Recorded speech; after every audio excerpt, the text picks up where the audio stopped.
Welcome back to the Nutrimedical Report. We have lots of news from the, the warning newscaster. The king of warning.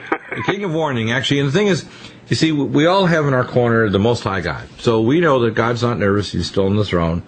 But my gosh, if there are beings around the universe watching in the cosmos, the greatest movie on Earth, which is the 4D movie called Earth, Inc.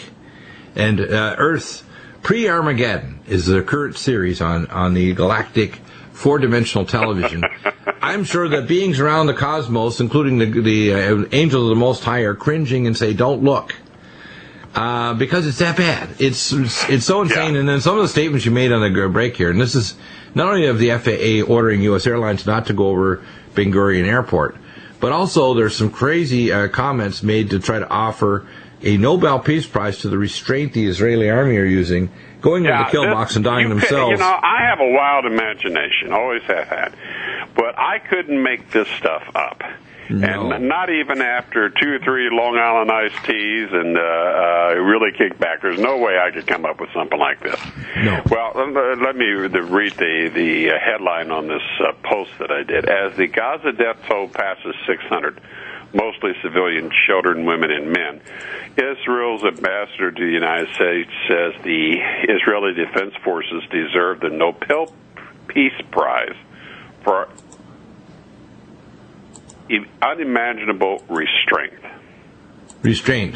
Hmm. Yeah, restraint. Well, first off, I don't know what kind of restraint. They have held back so much. Now, if you've seen any of the videos with these little kids, and by the way, they're using flechette weapons on their bombs. Yeah, it's called flechette artillery shells. Yeah, those things are called flechette, which means they take your flesh off your bones. Is the best way to describe these weapons, right? Yeah, they're black. They're like a very thick needle, and they're designed to maim and wound human beings. They spread out over a large area. A civilian who's caught in the open, maybe because you just blew apart his apartment, will just be riddled with these things. They're also using white phosphorus shells. I mean, which is clearly... Yeah, the white phosphorus, by the way, take little Palestinian girls and strip the flesh off their bones while they scream to death. Literally. Yeah, literally, yeah. But they deserve the Nobel Peace Prize because they're...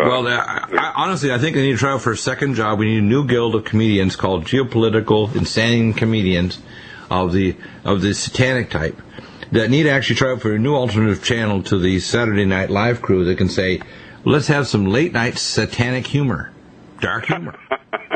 And then they actually have a mock, Nobel Peace Prize given to these people for just using restraint to say, look, we didn't blow up the place with 5,000 weapons, we only blew it up with 4,000.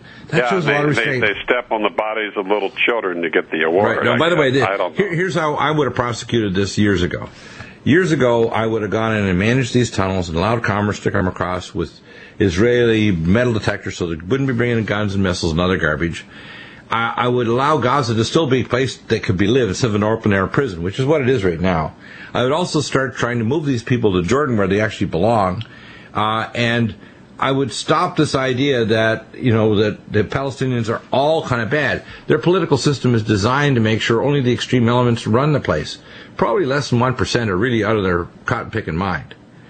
And the rest of them are basically tolerating a very bad situation that's aggravated by the Israelis being extreme.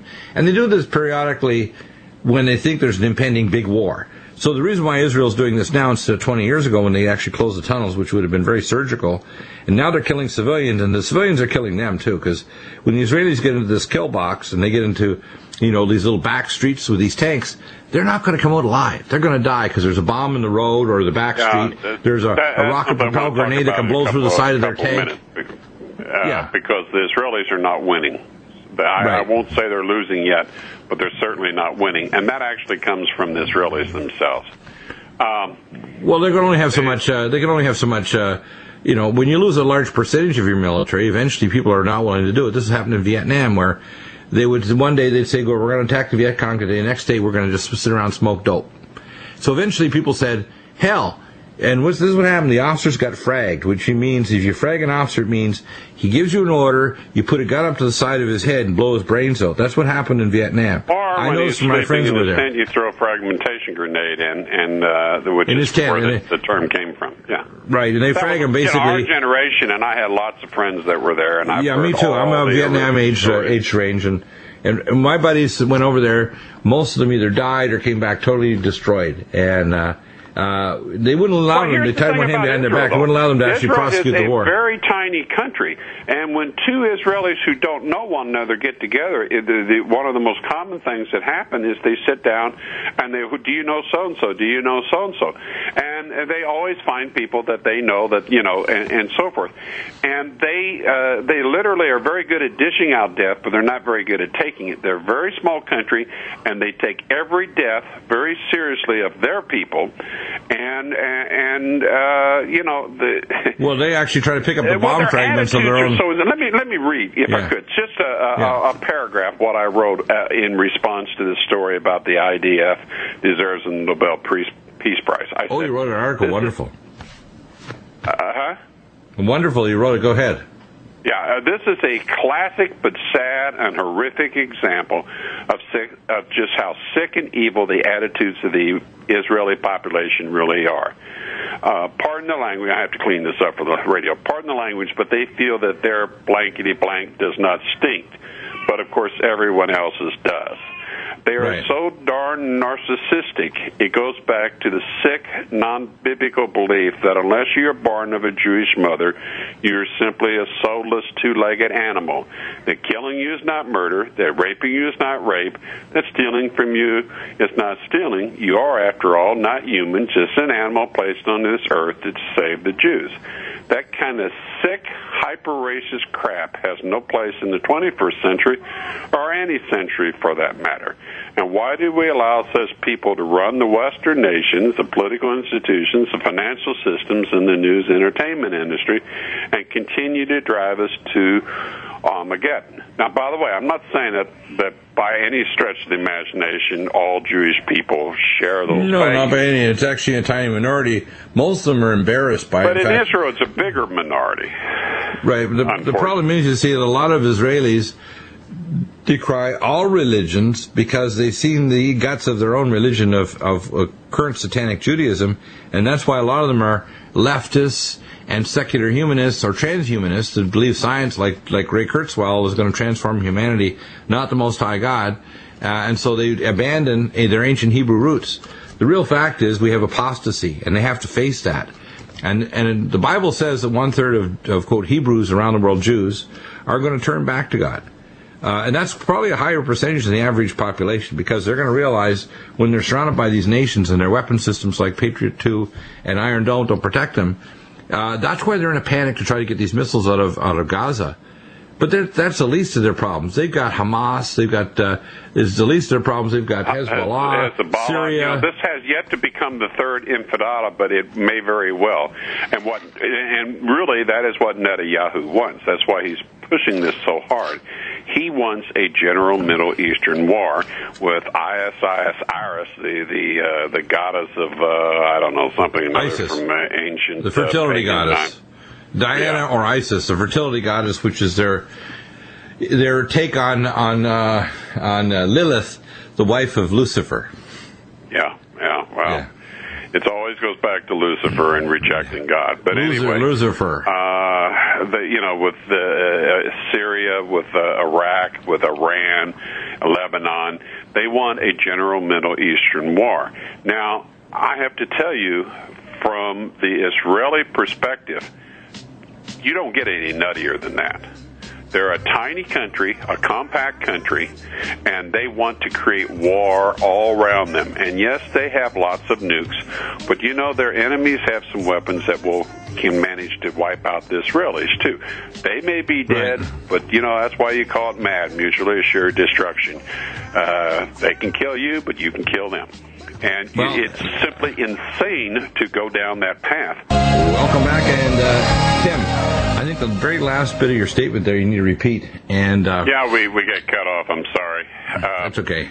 Didn't hear the bumper, but we're now tuned in and ready to roll. So let's Well, Let's repeat that. Essentially, what I'm saying is that Bibi Netanyahu is like the Pied Piper of the Armageddon. He's leading his people into, and there's about 8 million people in Israel, about 6 million Jews, to their destruction.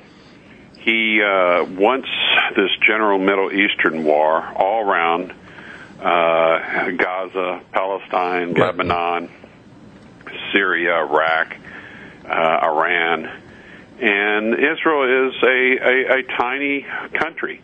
The last thing on earth they should want is to surround themselves with death and destruction and the killing of their enemies, because, yes, they may have a big pile of nuclear weapons, but their enemies have various weapons, probably some nukes, but certainly biologicals and fuel air and so forth.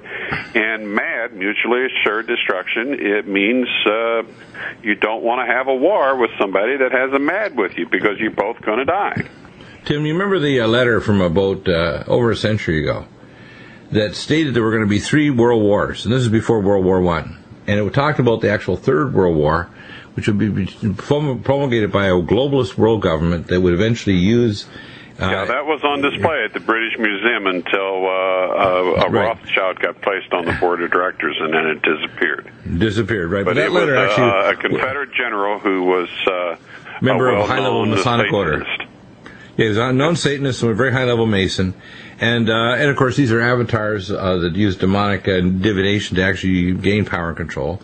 Most people aren't aware of that. People think, no, that's all foolishness. It doesn't really happen. Yes, it does. The high-level billionaires and trillionaires, these people are directly communicating with the dark side. And what happened is that letter... Satan. Yeah, and that letter, by the way, the Third World War was supposed to be promulgated where the various sides would destroy each other. So eventually they would, quote, destroy all religion. And their idea was to destroy not only the Jews in the Israel, but also all the Muslims, and to use the West actually to promulgate that by passing weapon systems to them and making sure they rise to power, just like Saudi Arabia. There was no need for Saudi Arabia to rise as an oil power. We could have left the oil in the ground. We had tons of oil here. There's no need for us to give them all kinds of advanced weapons. The same with Israel. When Israel wants to prosecute another war, we just say, like Obama did, here's your tanker bombers, here's your long-range weapons, here's your bunker buster nukes, go for it. Come on, Obama, you don't have the right to do that as president. You don't have the right to prosecute a war or to help someone else to actually prosecute a war. He doesn't have the right to be president. He wasn't born in this country. He's not a citizen, but that doesn't stop him. Yeah, well, he's a narcissistic Satanist, so he's not just a puppet. He's a willing evil puppet, and he's a multiple personality disorder, avatared Manchurian candidate. I mean, that's the facts. And people think that's a conspiracy theory. Look, if you look at him as a psychiatrist, if you look at him as someone that deals with demonic possession or dissociative identity disorder, multiple personalities, if you look at him from every angle, you find things that are really anomalous that say, yes, yes, yes.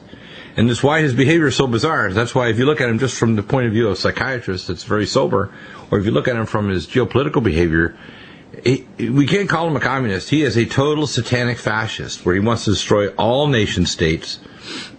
That's why he's destroying our border. He's such a sick, compromised individual. I listened to a YouTube interview with a gal that knew him when he was a student in Hawaii. And he did spend part of his time in Hawaii. And she said, first off, he was always known to be a foreigner. And he was obviously gay. He had no interest in women at all. And he was back in the days, in those days where people were smoking weed and all, and he was able to get cocaine, and none of them had any money. Where are you getting? Well, he had older male boyfriends that were giving him money. And him and Rahm Emanuel were good buddies and were members, well-known members of the biggest gay bathhouse in Chicago. Right. I mean, this is a very, very...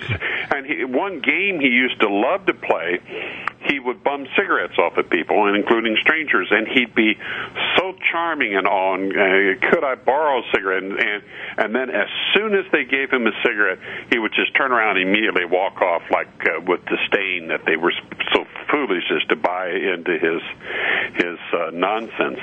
Right. And I mean, this was a very warped individual, and then he was sculptured and structured by the CIA and the Mossad. Well, he was picked up by Zbigniew Brzezinski. Zbigniew Brzezinski admits that he actually picked him. We have a physicist who actually met in the early 90s. Two Russian physicists are also members of the GRU in Russia, and they said that Obama was a communist. He did go work as a CIA operative in Afghanistan as a linguist. He has all these disappearing and years that were not properly documented for, which is why all his photos are photoshopped, because his entire history is fabricated. As I say, just being tongue-in-cheek, he wasn't born, he was spawned. So who knows who his real mother and father were. I love it. He's actually what they call world geopolitical spawn. So his name even, Obama, the abomination that desolates, is like, that gives you like the in surgery called the anal wink sign. It makes you go, oh my gosh, look, this guy is dangerous. Agenda 21, they want to weed the American population down to about 60 million. We got about 140 million people now, 130 million. No, in America, you know what the number they want in America? They wanted about 25 million. They want the population reduced 95%, not just 70 or 80 or 90. They don't want more than, from the whole world, about 200 million. They want to really compare it down. And the ones that they do, they don't want human beings reproducing, except that's why they want a unisex. They want human beings reproducing only through a laboratory, only through, if you want to call it like, genetic agenesis in laboratories. Believe me, you will be better dead than alive in the world they intend to create. But I have to tell you, that world will never come into existence, because just as they are liars constantly, and Obama and Clinton and the Bushes are prime examples, everything they say is a lie. That's because their master, their patron, their lord and master, Satan, Lucifer, is the father of all lies. Tim, I want you to give an update to the issue about the MH17 flight. Because the fast and furious lies, including even by the Russians, trying to not say that this was an attempted assassination by the Israelis after the BRICS meetings, where the various parties for Russia, Brazil, Russia, India, China, and South Africa put together a deal to create a new alternative to the IMF and World Bank, $100 billion. This is an Israeli attack. Today, breaking news: Turkey now is going to do trade with Russia and so forth without the dollar. The Turkish Prime Minister says he no longer will accept phone calls from Obama. It's not just the founding members of BRICS. That's a big shift, and of course other countries. Now, Turkey, by the way, is really, really out of their mind ticked off at Israel. So Turkey was being used, but they're not too happy. Welcome back, Tim. I want you to comment on some of the latest things on this MH17, and of course now even Putin was warning some of the people who are involved that are trying to get in there, the human rights people trying to get in there, that the Kiev government, which is need to respect the fact that there should be a total ceasefire during that so-called MS-18 crash. Apparently what's happening is the tanks broke through to the rail station. This is Putin saying this to the Russian Security Council on Tuesday, and it was shelled. The international experts there could not even look out of the windows. So what basically Putin's saying, hey, Kiev doesn't respect anything. How are you going to get these bodies that are now being literally decaying in the field or in trains heading back? How can you do anything with some proper respect for the dead when you have a war going on where Kiev doesn't respect the ceasefire? The junta government is made up of Nazi fascist, Zionist oligarchs who were also central bankers. And that's an extraordinarily weird combination. But you don't exactly get a lot of kindness, humanity, respect for other people from those groups. Okay? No. And Putin's pointing it out. He basically showed an unbelievable restraint that he hasn't actually done a lot more. But I think that time is coming. Well, to an end, they're trying to sucker him into a war so they can have a free hand in the Middle East. He knows that. That's why I believe they tried to kill him. Now, what I said Friday, I still stand behind. I believe that the 2-ton elephant in the living room that now everybody is ignoring is the fact that Putin's plane was very close in time and on the exact same heading, altitude, range, everything that MH17 was on. Right. And that's one hell of a coincidence. Remember, there's never been another airliner shot down. There's never been a plane, military or civilian, shot down at 33,000-foot altitude over the Ukraine since this war began. And then all of a sudden, a plane that was a few minutes away on the same heading as Putin's Air Force One, his equivalent Air Force One, is shot down. Now, you can choose to ignore that. I don't. Because I don't believe also in the thing is you pointed out some, certainly not like that. Tim, you pointed out some very good anomalies as a forensic investigator historically. Number one, on the ground there were people reported a double-tail wing jet firing off an air-to-air missile directly at the airliner. Number one. We did not see any evidence on radar reports or anything that the BUK or any ground-to-air missile was fired at the jet. We didn't see any evidence of debris indicating that it was a large missile, which is not a small little air-to-air missile. We didn't see any evidence that there was any previous reports that this jet had, this Malaysian airliners had a mechanical problem or anything else. There's no airline recording or, happening. The black boxes were, I think, shipped off to Russia. This is one of the reports came out. I'm not sure exactly. They're now in London, so good luck. Which is good. So now when they open up those black boxes, whether they're going to tell the truth or not, the real issue is the black box. If it was a catastrophic explosion, they're not going to have a lot of reporting like we're losing altitude or we're having a leak or there's a gas fire in an engine. And I doubt that the flight crew knew what hit them. Right. My guess is it just hit them. There was a catastrophic explosion of the... See, if you're at 33,000 feet, you have a highly pressurized cabin, you're going to have a catastrophic explosion, which will blow up the fuel tanks as well, which are kerosene. The people will be ripped apart within seconds and their body parts thrown out the window along with their luggage. And as a result, people are not even going to... They probably didn't even know what hit them when they died. They just died instantly. Now, there literally were bodies still strapped into chairs, but the shoes and socks have been ripped off by the force of the blast and coming down. That's quite a ways to fall. Also, you freeze to death at that altitude very quickly. Of course, they were falling fast, but there were some fragmentation evidence by one of the engines, which is what you would expect from an air-to-air missile. Now, they are saying that all those anomalies fit in with an air-to-air missile from Israel. was following the plane. Well, maybe there was, maybe it wasn't. But that's a ground attack plane. That's similar to the A-10 Warthog in the Air Force, U.S. Air Force inventory. It's a great ground attack, but it's not designed to shoot other planes down. Could it have done it? Conceivably. But here's the thing. Remember, Putin's plane was right there.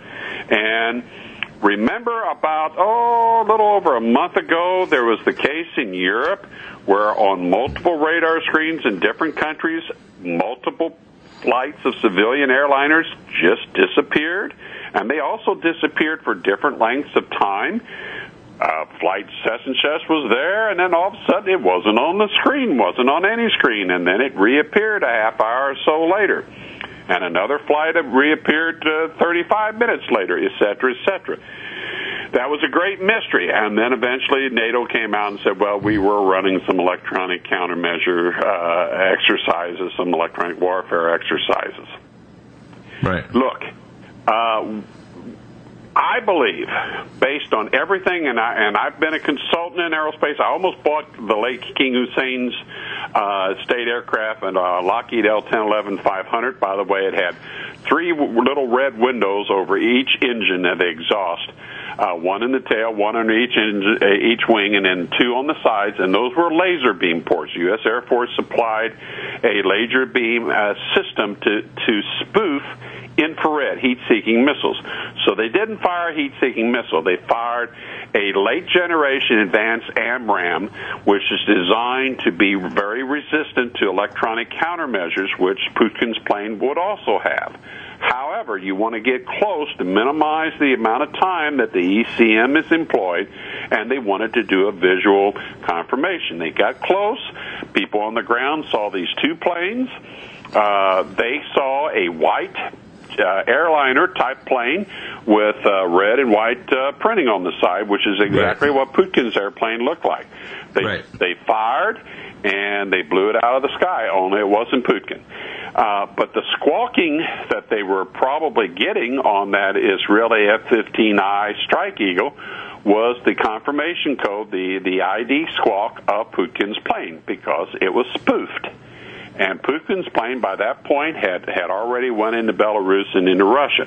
I don't believe Putin ever intended, they were ever planning on flying his plane over the Ukraine, but that site was within just a few miles of the Russian border. So you had this stealth. He was close enough. Yeah, you had a stealth using plasma stealth technology, Israeli F-15 in a kill box waiting for Putin's plane, and instead the boys in the Russian Air Force were able to detect that there was a stealth plane in the vicinity. They knew what they had to do, and remember, this is another key. The day before this happened, the Ukrainian junta moved a whole bunch of RUK anti-air missiles, ground-to-air missiles, into that area. The Ukrainian junta doesn't have any Air Force planes. So who were they going to shoot down? I think there were multiple scenarios. That's how they always do this. There may have been a plane in the air following it, but they thought they were after Putin. And they thought the Israelis that were there that had flown. Do you think the Israelis were collaborating with Kiev? Do you think the Israelis were collaborating with Kiev then? Heck, look, the president of the Ukrainian junta and the prime minister are both dual national Israeli Ukrainian citizens. Right. So in other words, and it looks like there was collaboration there. What happened is they would see on the radar signature and the because there's a space-based signature that tells you the signal that this is the Russian plane. They can spoof these things. They can move a plane 200 by the way, miles. They can make the plane disappear, which they did. Like I was saying, over a month ago in Europe and several places. This is look. We've spent billions of dollars in research on this, and so have the Russians, and so have the Chinese and the Israelis. But guess what? And the British. The best physicists on Earth are Russian. I know that's a fact. People may find that shocking. They're not American or British. They're not South African or Italian. They're Russian. Better than Chinese, Japanese, or anybody. If anybody's going to have technology that's going to be able to outwit our so-called weapon systems, it's the Russians. So, Tim, let's go through and summarize the news that we've been going through the last number of months. What we have is brewing World War III. Your blog literally, almost the start of every blog, which is yourbusiness.blogspot.com, and that's was one S for business, is basically the warning signs. You're talking about geopolitical. Now, you take it with my book, Clay and Iron, which I released in 1999, received in 88. Supernaturally, literally 2 days on my face on the concrete basement floor of my home in Enfield, Nova Scotia, Canada, after I received a supernatural visitation, was told to write this book. I literally heard the voice of God, literally told me to write it, and I didn't know where even the book of Isaiah was when I put these things down with Hebrew feast days. Never been to a Messianic church, didn't know anything. Now, I know a lot more now. And I'll know a lot more in the future, but God told me, when you start to receive, people will say with accolades, how do you know all this stuff? You have to simply be honest and say, I didn't know it, I was just told it. The fact is, when I ended up arriving in Colorado Springs, that was after supernatural visitation. I was going to be sent to the city from which the mark of the beast would come. I've actually physically been inside the quantum array at Schriever Air Force Base. I've been inside this facility at Littleton, Colorado for the RD-80 Russian rockets, which, by the way, the Russians won't build anymore for us. And the head of Lockheed Martin told me, face-to-face, that they build these rockets in Russia, and if they don't do CAD-CAM, if they do an advanced engineering design, if it doesn't work and blows up and kills people, they just build a new design. Which is why the Russians have far more advanced rocket systems, far more advanced physics, far more advanced engineering than us, because they don't fiddle and diddle around. Well, there's also just an incredible level of kickbacks and high profit in the aerospace industry. I've been a consultant to 3 aerospace firms. Yeah, that's not the case in Russia. The prices that, $400 million for a fighter, yeah, right. You could make it out of gold and diamonds, and it wouldn't cost that much. I'll bet in Russia it'll be like $3 or $4 million. Yeah. What happens is that that right now America is the seat of what I call the mark of the beast, and that's the financial thing they're trying to put the squeeze on Russia. It's not military. America is not capable of prosecuting military conflict with Russia. They're not. But they're trying to turn Russia into the beast empire in this dialectic, and then trying to make a deal with them to say, hey, we'll let you in, but you're going to be part of this new world order. And that deal is going to break. The deal will start when it's inaugurated, when Israel starts their blood sacrifice on the Temple Mount, which has to occur on Sukkot by rabbinic law. We know that these blood moons really mean something. We know that God literally says, he's looking at his pocket watch and he's saying, okay, it's time. When you look at your warnings, which you show, I said the two witnesses, your intellect and your spirit, tells you this is just about to be over. It's really, really ugly right now. I've for years, literally decades, I have seen this coming. Of course, as the years and decades have gone past, it gets getting closer and closer. Oh, yeah. During the lead-in to the first Gulf War, there was an assistant information minister for Israel. And he grew up with part of his life in the United States, went to MIT, and spoke excellent English and was very likable, was the best liar I've ever seen. Even made Slick Willie and Obama and the Bushes look like, child's play. His name is Benjamin Netanyahu. And I told my late wife, Michelle, I said, I don't know how I know this, but he's the one. And she said, he's the one what? And I said, well, sometime around the turn of the millennium or thereafter sometime, he's going to be head of Israel. He's going to be the prime minister, and he's going to get the world into the greatest nightmare in human history. That's why Netanyahu and the Israelis are scrambling now. This is not a move of victory. This is a move of desperation. The Israelis know that their actual Patriot 2 and Iron Dome systems are only to protect military targets, not civilian. So if you've got an apartment in Tel Aviv or something... To be honest with you, I think they're claiming that the Iron Dome is killing 90% of the missiles, but there are some reports from the biggest newspaper in Israel that says that's bunk. I don't believe it. I think they're... Not only that, they don't have a full barrage. They only have the odd missile coming in. Once they overwhelm either the number of anti-missiles they have or the capacity to handle the amount of missiles per minute, they're not going to be able to stop it. 70-80% of those missiles are going to come in. Which John Moore, I think, I did Diefke really well one day when I was on with him on your show. He said Diefke is the posting board for the Mossad on the Internet.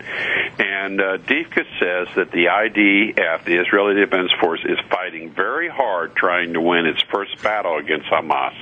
And it describes Hamas as a savage and tenacious enemy. Now, right now, Israel's not winning. I won't say that Hamas is winning, but Hamas doesn't have to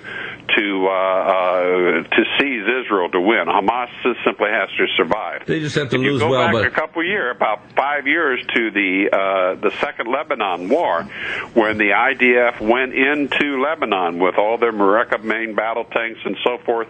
And at the time, before it happened, I said they're going to get chewed up because the Syrians just bought a ton of cheap but very nasty AT-14 Russian-made anti-tank missiles, and those AT-14 sliced right through the main battle tanks of the Israelis. Right, and here's they what'll lost happen. So many people, they turned tail, they declared victory, and got the hell out of Dodge as fast Tim, as there's a tripwire where at some point, if the Gazans are losing badly and it gets even more out of touch with reality, the Hezbollah in Lebanon, the Syrians... even Mr. Maliki, of supposedly the guy that we put in power, who's also Shiite in Iraq, now getting these former Saddam Hussein MiG-26 jets, etc., in Iran and Russia, they're going to pile on Israel, and Israel's not going to make it. We need to realize that. And it also means that our military bases in the Middle East... When you look at the Saudis, the Qatars, the Kuwaitis, and so forth, yeah, okay, their kings and so forth are at the top, and they're the defense minister and all. But the Army, the Air Force, is made up of Arabs who are Muslims who are seeing their fellow Arabs slaughtered. They see the pictures every day of little children that have been blown apart, families grieving, right, crying, and then you have this relative ambassador of the U.S. saying they deserve the Nobel Peace Prize because they've used this restraint. I mean, that type of arrogant attitude just sets people on fire. And Netanyahu is counting on that because he wants this thing to get really big. While he is in office, he wants to take out his enemies all over the Middle East and have a greater Israel. He wants to drag America into a war before the economy crashes, because we're probably, and this is, by the way, the crash before, not the devastation. People are expecting a 1929 crash and the dollar to become valueless. What I'm saying is you're going to see a massive opposite of that, a massive expansion of the American economy as we take over the world economy with the mark of the beast. Because it'll be enforced by America. It'll be enforced by the new reserve system of the Federal Reserve, which now takes over the entire world. So as much as people are expecting it to be the other way, and mass devastation... You may be right about that, but here's the thing. It also coincides with, possibly the Third World War, and with this drive to get all these aliens in the country. So many of them are gang members. There's some really nasty stuff planned for us. Well, we're in the economic phase of World War III now. There's different phases, as a historian. Absolutely. This is the economic phase, which can take 20 years. The same thing before World War I. It was 20 years or so. We're in... And I'm a historian, among other things, by training. And I will say that future historians will look on this and say, "Oh, you definitely were in the Third World War." We're in the World War right now. We will have right now. We're in it.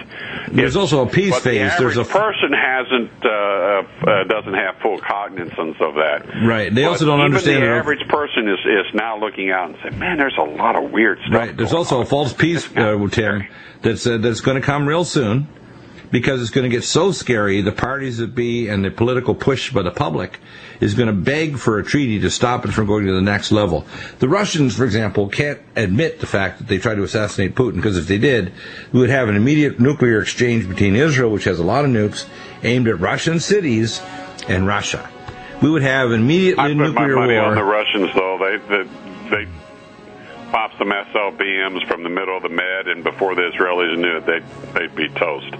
Right. Well, that's why I think that what Putin is doing right now is using unbelievable restraint. And if it wasn't for him, 3 times in the last 2 years, we would have had World War III military phase with millions dead per hour. Yep. And, you're right with God, folks. I'll tell you.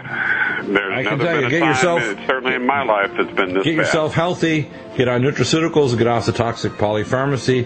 Get yourself detoxified from Fukushima and toxic food. Get yourself ready for what's coming, spiritually and otherwise, because it's going to get nuts before it all gets better by the Most High. But if you're not prepared, you're going to be in a state of shock when it hits.